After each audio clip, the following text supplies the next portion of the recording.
आज हम लोग देखेंगे हॉस्टल वार्डन 2016 का पेपर। उसमें हम लोग कौन सा पार्ट देखेंगे? गणित का पार्ट देखेंगे, क्योंकि अभी आपका गणित का पार्ट बहुत ज़्यादा इंपॉर्टेंट है, क्योंकि अभी जो आप लोग का हाल ही में 300 पद पे भर्ती निकला है, तो उसमें गणित और आपका कंप्यूटर बहुत ज़्यादा इंपॉर्टेंट है। ठीक, तो इसमें पहला क्वेश्चन देखते हैं।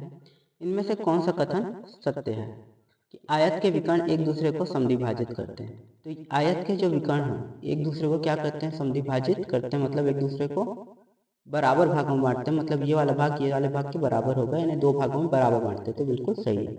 प्रत्येक समलंब चतुर्भुज एक समांतर चतुर्भुज होता है, ये भी बिल्कुल सही है। एक चतुर्भुज जिसके चारों भुजाएं बराबर होती है एक वर्ग होता है, ये गलत है, क्योंकि वो एक समलंब चतुर्भुज होता है।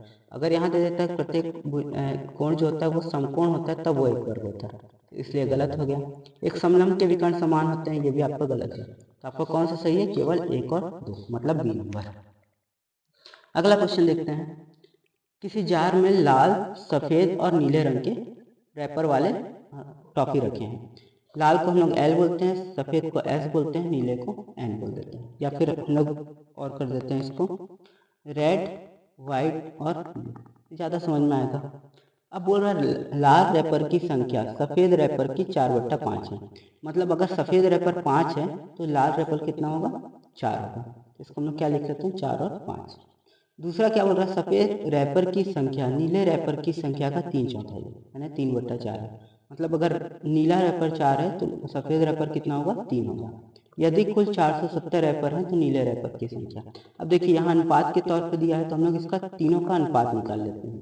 तो कैसे निकालेंगे? यहाँ देखिए 5 है, यहाँ भी हम लोग क्या लिख देते हैं? 5 लिख देते हैं, और यहाँ से 3 को इधर 3 लिख देते हैं, क्योंकि गुणा ऐसे ही होता है। तो यहाँ क्या हो जाएगा? 5 चौके 20, ये कितना हो जाएगा? 5 तिया 15, और ये कितना हो जाएगा? 12। मतलब हम लोग का रेड वाले का अनुपात कितना हो गया? 12x लिख लेते हैं इसको। व्हाइट वाले का कितना लिख लेते हैं? 15x। और ब्लू वाले का कितना लिख लेते हैं? 20x। अब बोल रहा है कुल रैपर की संख्या 470 है। अब 470 को हम लोग कितना से डिवाइड कर देंगे? इन तीनों के योग से, यानी 12x plus 15x plus 20x, और गुणा कर देंगे किससे? किसकी निकालने हैं संख्या? नीले रैपर के, यानी 20x के। तो अगर हम लोग ऐसे करें तो क्या हो जाता है? 470 गुणा 20x, और यहाँ बट्टा में कितना हो जाएगा? देखिए 12 और 15 कितना होता है? 27, 27 और 20 47x। तो x x आपका कट गया। 47 दाम में कितना होता है? 470, 20 गुणा 10 कितना हो जाएगा? 200। तो नीले रैपर की संख्या कितनी हो जाएगी? 200। ठीक, अब अगला देखते हैं। 5 लगातार संख्याओं का औसत 16 है, तो इनमें सबसे बड़ी संख्या क्या होगी? 5 अगर लगातार संख्या दी है, अगर उसका औसत 16 है, मतलब वो कौन सी संख्या आपकी? बीच वाली संख्या है। तो इसमें सबसे बड़ी संख्या कौन होगी? इसके बाद हम लोग कितना प्लस कर देंगे? 2 प्लस कर देंगे, तो वो आ जाएगी कितना? 18। आप इसमें कुछ नहीं करना था, केवल ऐसे निकाल सकते थे। एक समकोण त्रिभुज के आधार और विकर्ण का अनुपात 4:5 है। अब देखिए समकोण त्रिभुज का बात किया है, इसका क्या बोल रहा है? आधार 4 है, विकर्ण 5 है, और त्रिभुज का परिमाप 48 सेंटीमीटर है, तो त्रिभुज का क्षेत्रफल क्या होगा? देखिए अगर आप पाइथागोरस का प्रमेय पढ़े होंगे तो क्या होता है कि कर्ण का या विकर्ण का स्क्वायर यानी 5 का स्क्वायर माइनस आधार का स्क्वायर, ये कितने के बराबर हो जाएगा? इसकी ऊंचाई के। तो 25 माइनस 16 कितना हो जाएगा? √9। इसका वैल्यू कितना हो जाता है? 3। तो इसका जो ऊंचाई हो जाएगा वो 3 हो जाएगा। तो इसको मान लेते हैं 3x, ये 4x और ये 5x, क्योंकि अनुपात में दिया है। अब इसका परिमाप क्या होता है? तीनों भुजाओं का योग, मतलब 3x plus 4x plus 5x बराबर आपका कितना दिया है? 48। 4 5 कितना होता है? 9 9 3 12x बराबर 48। तो x बराबर आपका कितना आ गया? 4 आ गया। मतलब इसका जो आधार मतलब ऊंचाई नहीं, आगे आधार देख लेते हैं। आधार कितना हो गया? 4 चौके 16। ऊंचाई कितना हो गया? 3 चौके 12, और विकर्ण कितना हो गया? 5 चौके 20। अब क्षेत्रफल बोल रहा है। क्षेत्रफल क्या होता है? 1/2 आधार, आधार कितना हो गया? 16 गुणा ऊंचाई, ऊंचाई कितना है? 12। तो काट देते हैं, 8 8 बार में कट जाएगा। 12 8 कितना होता है? 96। तो इसका आंसर क्या आ जाएगा? 96 सेंटीमीटर स्क्वायर। तो आप इसको ऐसे बना सकते थे। वह न्यूनतम संख्या जिसको 1018 में जोड़ने से पूर्ण वर्ग प्राप्त होगा होगी। देखिए 1018 में जोड़ना है, ठीक, तो किस संख्या को हम लोग जोड़ें कि पूर्ण वर्ग बन जाएगा? तो हम लोग क्या करते हैं, इसको हम लोग निकाल के देखते हैं कितने के स्क्वायर रूट के बराबर आ रहा है। 1018 लिखें, 3 तिहाई में कितना हो जाता है 9, तो ये 3 लिखा गया, ये 9 हो गया। यहाँ बचेगा क्या 1, और यहाँ कितना आया 1 8, यहाँ क्या हो गया 3 + 3 6 हो गया। अगर मैं यहाँ 1 लिखता हूँ तो यहाँ 61 उतरता, अगर यहाँ 2 लिखता हूँ तो 2 से गुणा होगा, तो 62 दूना कितना होता है 124। अंतर कितने का आ जा रहा है 6 का, तो यहाँ पर वो संख्या कौन सी होगी 6 होगी। ठीक, आप इसको अंडर रूट कैसे निकालते हैं ये आपको देखे होंगे तो आपको समझ में आ जाएगा। या अगर ऐसे नहीं बना पा रहे हैं तो देखिए 1018 दिख रहा है, तो आपको 30 का स्क्वायर याद होगा, 30 का स्क्वायर कितना होता है 900 होता है। तो आप दो चीज कर सकते हैं, 31 का स्क्वायर और 32 का स्क्वायर कर सकते हैं। 31 का स्क्वायर 961 आता है, 32 का 1024 आता है। अगर आप उसमें देखें तो 1024 में से आप कितना को घटा देंगे 1018 को, तो आपको 6 मिल जाएगा। अब अगला क्वेश्चन देखते हैं, एक संख्या x दूसरी संख्या y से 25% अधिक है। x और y की बात कर रहा है। एक संख्या x बोल रहा है, दूसरी संख्या y से 25% अधिक है, मतलब अगर y 100 है तो x कितना हो जाएगा 125 है। तो y संख्या x से कितने कम है, तो y कितना कम है x से 25 कम है, कितना में 125 में पूरा 100%। अब यहाँ से क्या लिया 4/5, 5 से कितने बार में कटा 5, 5 चौके कितना हो जाता है 20%। तो आप इससे निकाल सकते थे। इस तरीके का क्वेश्चन बहुत बार पूछा गया है कि कितना प्रतिशत कम है, तो दोनों में अंतर देखते हैं और बड़ी वाली संख्या मतलब ऊपर वाली संख्या को हम लोग भाग देते हैं और गुणा 100 कर देते हैं। अब उसके बाद है उस त्रिभुज का सबसे बड़ा कोण होगा यदि उसकी भुजाएं 7, 5 और 3 सेंटीमीटर है। देखिए ये वाला जो क्वेश्चन आया था, ठीक, ये वाला थोड़ा सा अलग क्वेश्चन था। इस तरीके का क्वेश्चन बहुत ही कम बार पूछा गया है व्यापक में, इसलिए इम्पोर्टेंट भी होता है कि कभी भी इस तरीके का क्वेश्चन अगर आ जाए तो कैसे बनेंगे। ठीक, तो इसको बनाने का एक फॉर्मूला होता है cos c। ठीक है, cos c बराबर हम लोग क्या लिखते हैं a² + b² - c² अपॉन में 2ab। ठीक, यहाँ a क्या हो जाएगा, जहाँ a कितना हो गया सबसे बड़े भुजा हो गया, ठीक, 2ab हो गया। अब हम लोग यहाँ लिख लेते हैं a, b और c को लिख लेते हैं कि क्या क्या हो सकता है। ठीक, तो a हम लोग मान लेते हैं किसको 3 को, b मान लेते हैं 5 को और c क्या मान लेते हैं 7 को। क्यों, क्योंकि अगर त्रिभुज अगर आप बनाएंगे, ठीक, तो a, b और c कौन सा होता है आपका विकर्ण होता है। तो ये हो गया 3, ये हो गया 5 और ये हो गया आपका 7। तो यहाँ क्या हो जाएगा 3 का स्क्वायर मतलब 9 प्लस 5 का स्क्वायर मतलब 25 माइनस 7 का स्क्वायर मतलब 49, बट्टा में क्या हो जाएगा 2ab मतलब 2 गुणा 3 गुणा 5।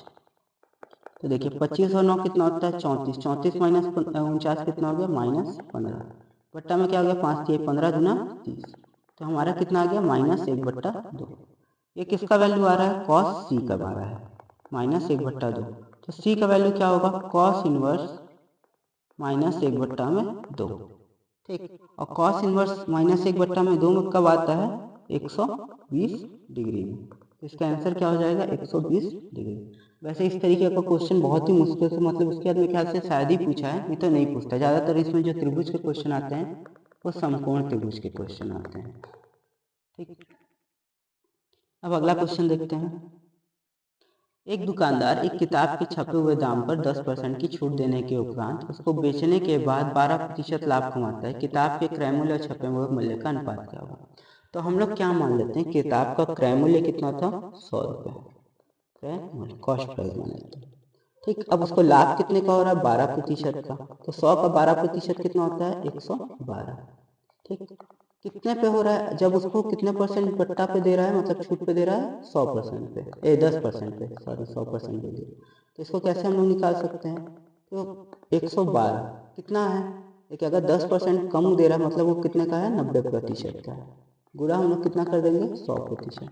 यहाँ 0 0 कट गया, परसेंट से परसेंटेज कट गया, तो उसका MRP कितना हो जाएगा 1 1 2 0 बट्टा में। ठीक, अब यहाँ पूछा है क्रय मूल्य, क्रय मूल्य कितना है आपका 100 और MRP कितना आ रहा है 1120 बट्टा में 9। इसका अनुपात पूछा है तो हम लोग यहाँ 9 से गुणा कर देते हैं, तो ये क्या हो जाएगा 900 बट्टा में 1120। ठीक है, 0 से 0 कट गया, 2 से और काटेंगे तो क्या आ जाएगा 45:56। तो आप इसको ऐसे बना सकते थे, या तो दूसरा आंसर से चेक करते कि किस हिसाब से सही होता है।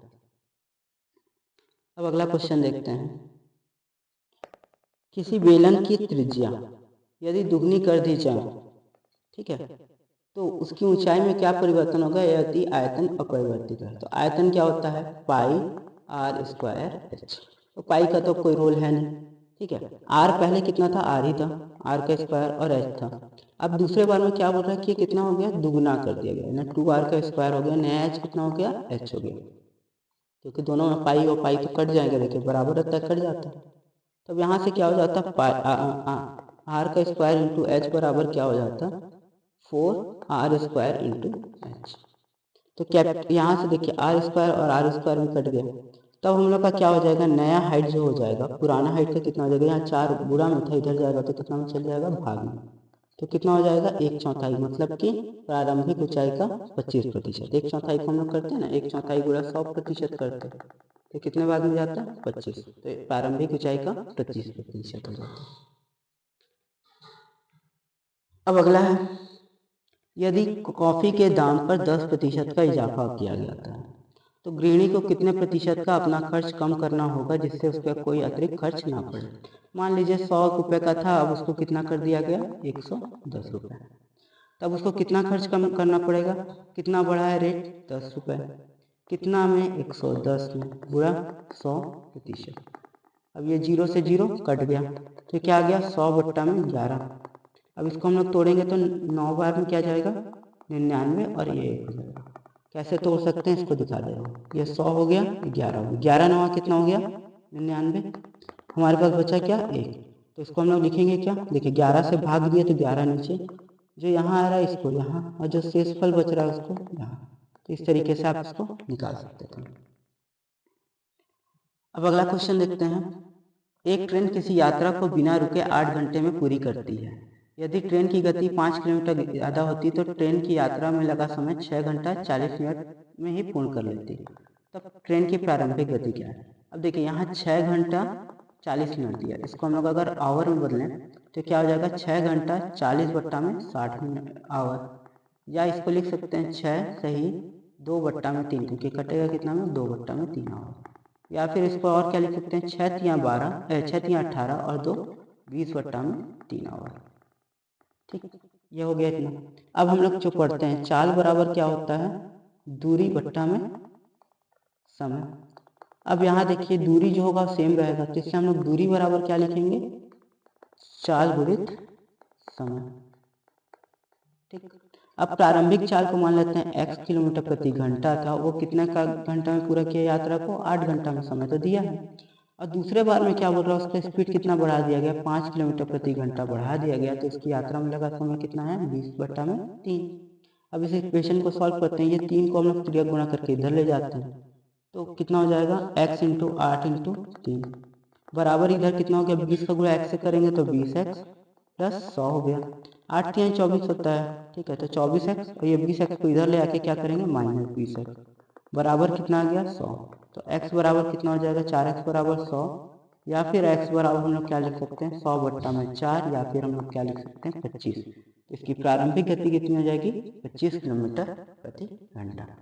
तो यहाँ केवल एक 4 बराबर दूरी बट्टा समय के फॉर्मूला से हम लोग इसको निकालें। ठीक, अब अगला क्वेश्चन है कि एक घासलेट टीन का 3/5 भाग भरा हुआ है। कितना भाग भरा हुआ है, 3/5वां भाग भरा हुआ है। मतलब अगर वो उसमें एक टीन है, उसमें कितने लीटर आते हैं, x लीटर आते हैं। अगर x लीटर केरोसिन आता है तो उसका कितना भाग अभी भरा हुआ है, जो बोल रहा है कितना भरा हुआ बोल रहा है, ये बोल रहा है 3/5 का, मतलब लगभग इतना भरा हुआ है। ठीक, तो इसको 3/5x लिख लेते हैं, क्योंकि टोटल तो x था। यदि उसमें से 6 बोतल तेल निकाला गया और 3 बोतल पुनः डाल दिया गया, तो मतलब 6 बोतल अगर निकाल रहे हैं, माइनस कर रहे हैं, 3 बोतल डाल रहे हैं, तो मतलब हम लोग कितना बोतल ही निकाल रहे हैं, केवल 3 बोतल ही एक तरीके से निकाल रहे हैं, तो 3 आधा भर जाता है। ठीक है, तो कितना था पहले, 3/5x। अगर इसमें से 3 बोतल को अगर निकाल दिया गया तो इसका कितना हो जा रहा है, आधा x, मतलब आधा भाग भर रहा है। और ये कितने के बराबर है, 3 बराबर है 3 बोतल के। तो टीन की क्षमता बोतलों में कितनी होगी, तो 3/5x में से 1/2x को घटाएंगे तो बराबर कितना आना चाहिए, 3 आना चाहिए। और यहाँ से हम लोग क्या करेंगे, x का वैल्यू निकालेंगे, तो हम लोग क्या लिखते हैं एलसीएम, तो कितना हो जाएगा 5 गुना 10, 2 का गुणा 3 होगा तो कितना हो गया 6x, माइनस 5 का गुणा x होगा तो माइनस 5x बराबर 3। तो x बराबर क्या हो जाएगा, देखिए 10 का गुणा इधर हो जाएगा तो 3 गुणा 10, 3 गुणा 10 कितना होता है 30, तो इसकी क्षमता कितनी हो जाएगी 30 बोतल की हो जाएगी। ठीक, अब अगला क्वेश्चन देखते हैं। दिए गए चित्र में x का मान ज्ञात कीजिए। देखिए बहुत ही अच्छा क्वेश्चन था। तो इसमें आप लोग को क्या करते हैं, आगे इसको त्रिभुज को कंप्लीट कर देते हैं, क्योंकि यहाँ ए एंगल दिया हुआ है। ठीक, अगर एक त्रिभुज है, त्रिभुज के तीनों कोणों का योग कितना होता है 180 डिग्री, एक का दिया है कितना 54 डिग्री दिया है, दूसरे का मान लेते हैं, यहाँ हम लोग मान लेते हैं y, इसको मान लेते हैं z। ठीक, तो अब देखिए दूसरा एंगल कितना दिया हुआ आपका 43 प्लस y, और चौथा एंगल कितना दिया गया है 38 प्लस z, क्योंकि ये 43 प्लस वाई पूरा हो जाएगा और 38 प्लस जेड पूरा हो जाएगा। ये कितने के बराबर होगा 180 के बराबर।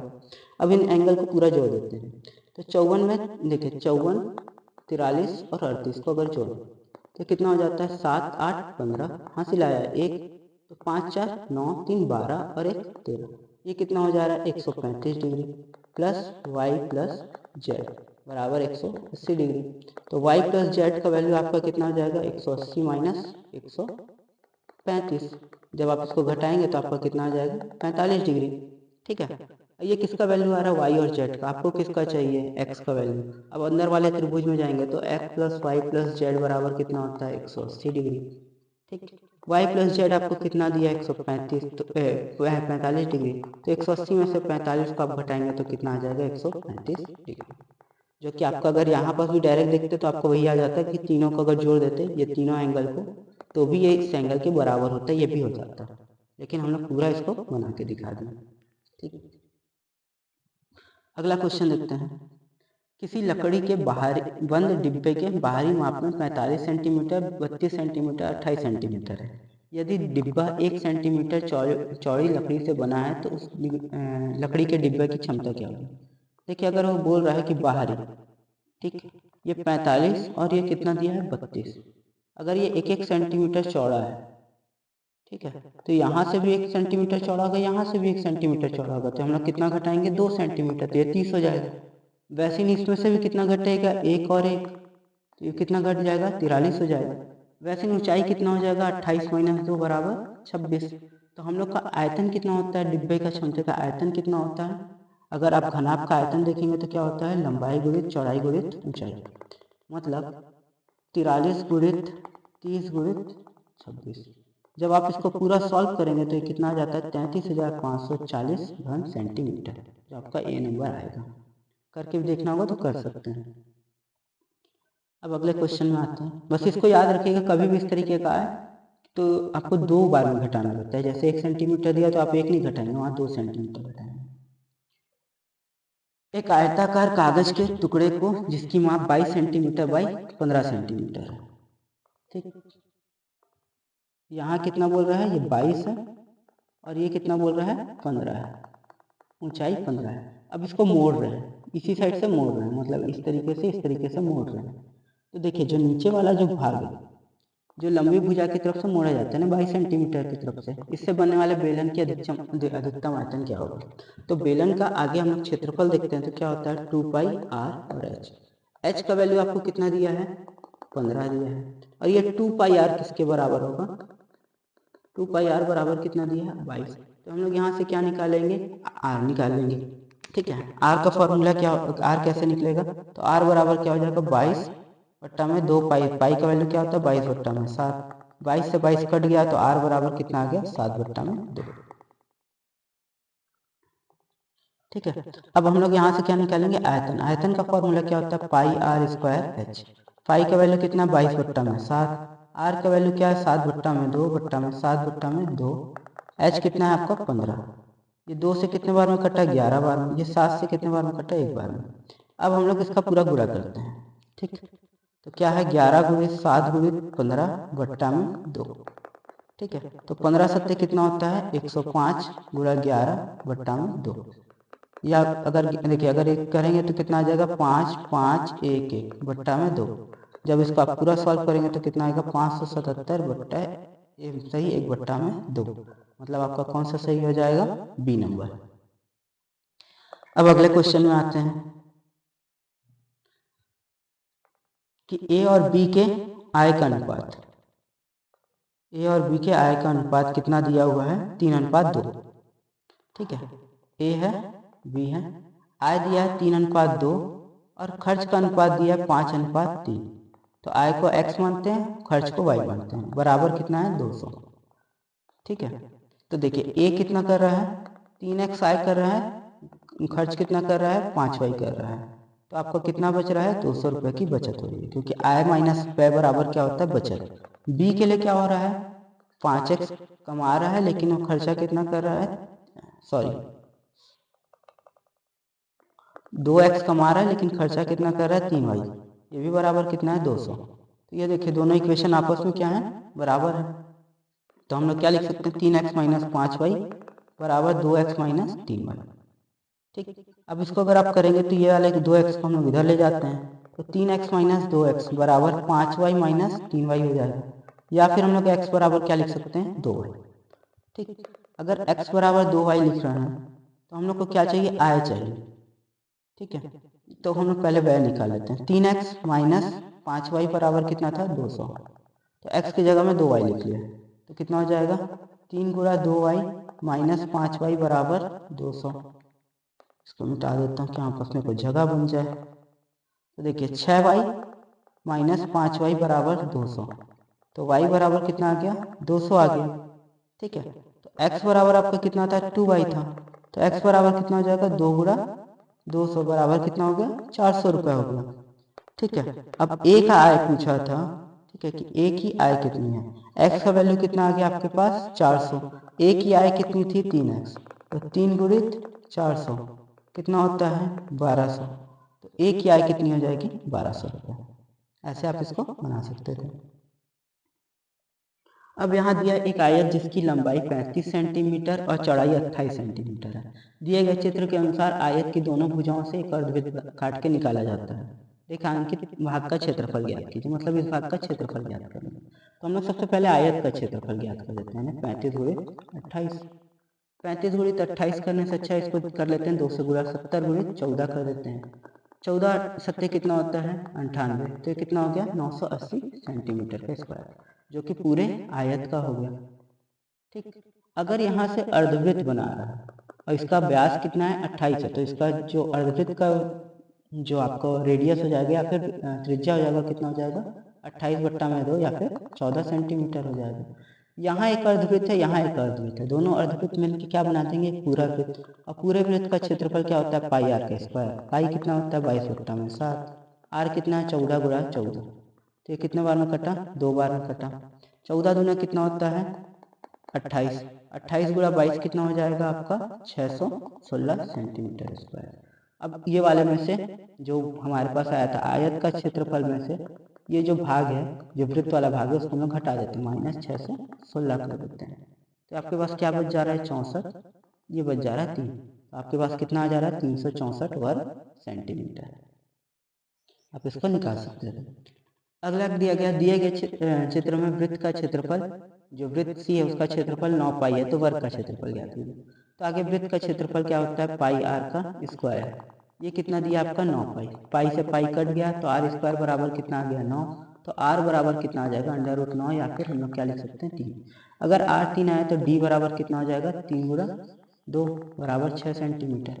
तो डी किसके बराबर होगा, ये d किसके बराबर होगा, इस वर्ग के एक भुजा के बराबर हो जाएगा। अब वर्ग का जो आपका क्षेत्रफल होता है वो क्या होता है, भुजा गुणित भुजा, मतलब 6 गुणा 6 6 कितना हो जाता है, 36। तो इसका सही आंसर क्या हो जाएगा, 36। अब अगला क्वेश्चन है, यदि 7 पुरुष या 8 महिलाएं या 10 बच्चे एक काम को 24 दिनों में प्रत्येक दिन 9 घंटे काम करके करते हैं। देखिए यहाँ बोल रहा है 7 पुरुष कितने दिन में काम कर रहे हैं, 24 दिन में 9 घंटे काम। ठीक है, तो एक पुरुष कितने दिन में करेगा, एक पुरुष का काम कितना हो जाएगा, देखिए 1/9, 24 गुणा 9, या 24 गुणा 9 को हम लोग क्या लिख सकते हैं, 216 लिख सकते हैं, कि आपको आसानी हो जाए, बार बार गुणा करने वाला दिक्कत ही नहीं होगा। ठीक, तो एक जो पुरुष करेगा वो कितना काम करेगा, 216 गुणा 7, एक सही 216 गुणा में 7, ये काम कर रहा है पुरुष। वैसे एक महिला कितना में काम करेगी, एक सही 216, यहाँ कितनी महिलाएं हैं 8। वैसे एक बच्चा कितना में काम करेगा, एक सही 216 गुणा 10। ठीक, तो ये हो गया आपका एक एक क्षण का। ठीक, अब यहाँ बोल रहे हैं 4 महिलाएं एवं 5 बच्चों के साथ कितने दिन में पुरुष, कितनी महिलाएं बोल रहा है, 4 महिला। 4 महिलाओं का काम कितना होता है, 4 सही 216 बटा गुणा 8, प्लस कितने बच्चे बोल रहे हैं 5, ये कितना है 216 गुणा 10। यहाँ पुरुष हमको पता है क्या, नहीं, कितना काम करते हैं 216 गुणा में 7। यहाँ तक का तो आपको समझ में आ गया होगा, तो इसको मिटा देता हूँ। ये कितना के बराबर हो जाएगा, ये कितने दिन में काम पूरा कर रहे हैं, 18 दिन और 6 घंटे, या फिर इसको हम लोग 108 भी लिख सकते हैं। अब यहाँ से इसको काट देते हैं, तो कितना हो गया, 2 बार में कटा, ये भी 1 बट्टा में 2 बार में कटा। ठीक, तो अब हम लोग का क्या कर सकते हैं, इसको यहाँ लिखे, एक सही 216 गुणा 2 प्लस एक सही 216 गुणा में 2 प्लस x सही 216 गुणा में 7 बराबर एक सही 1 बट्टा 108। ठीक, अब इसको हम लोग और आगे कर देते हैं। ये वाले भाग को अगर देखें, देखिए ये वाले भाग को थोड़ा सा बता देता हूँ, उसके बाद इसको मिटा दूँगा। यहाँ अगर एक सही 216 को अगर मैं कॉमन कर लूँ तो यहाँ क्या रहता है, 1 बट्टा में 2 प्लस 1 बट्टा में 2, या फिर इसको क्या लिख सकते थे, एक सही 216 गुणा, अगर 2 कॉमन होता तो 1 प्लस 1 2, ये 2 से 2 कट जाता तो हमारे पास क्या बचता, एक सही 216। ये दोनों को मिला के हम लोग का कितना आ रहा है, एक सही 216 बट्टा में 16, 216। ठीक है, इतना तो समझ में आ गया होगा। अब इसके बाद आगे बढ़ते हैं, इसको हम लोग क्या करते हैं, ये वाले भाग को इधर माइनस में ले जाते हैं।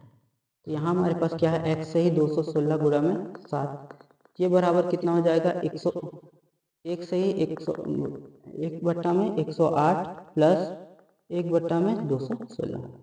यहाँ से अगर एलसीएम लेंगे तो 216 आ जाएगा, यहाँ से क्या हो जाएगा, ये सॉरी माइनस हो जाता ना, तो यहाँ से हो जाएगा 2 बार में जाएगा 216 माइनस 1, यहाँ कितना हो गया x 216 गुणा में 7।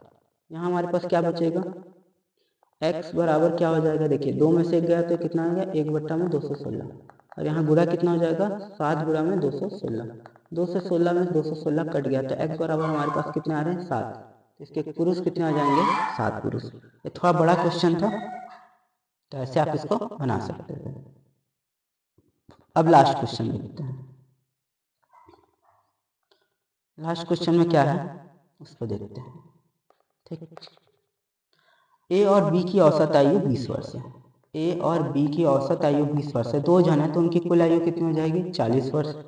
सी जो है ए का स्थान लेता है, सी जो है अगर ए का स्थान लेता है, मतलब ए की जगह में सी आता है, तो उनकी औसत आयु क्या हो जाती है, 19, तो 19 गुणा 2, तो 19 गुना कितना हो जाता है, 38 वर्ष हो जाएगी।